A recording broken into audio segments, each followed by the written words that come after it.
A mysterious mask floats on the river surface. The medical examiner determines something must be hidden beneath it, so they gently move the mask aside. The next second, a skull is revealed. Through the vehicle identification number, police learn that the car owner is Fujimi from Japan. Also missing along with Fujimi is her roommate Andy.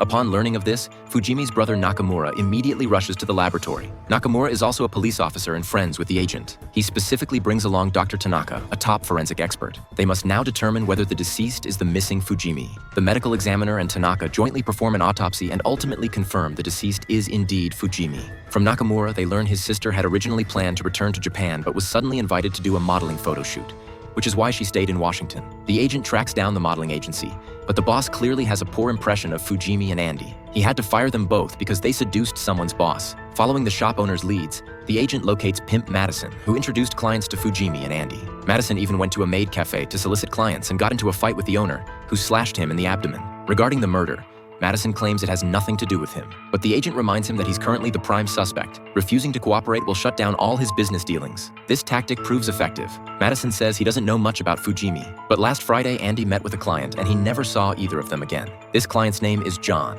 an extremely rough individual, though Andy doesn't seem to mind. Meanwhile, in the lab, Tanaka discovers a wound on Fujimi's skull that radiates outward from the center of the coronal suture. Some kind of sharp object appears to have pierced through her skull, but the murder weapon requires further investigation. Hodgins detects bird vomit on Fujimi's skull, a North American marsh highland species. But the skull was found in a marsh basin, which explains why police didn't find the rest of the body nearby. The remainder is likely somewhere in the marsh highlands. Police soon discover the incomplete body along a shore. Shortly after, the duo tracks down John, who is enjoying a massage. The agent produces a photo of Fujimi. Upon seeing it, John immediately claims not to know her. The agent then pulls out a newspaper featuring a story about John's collection of a samurai sword.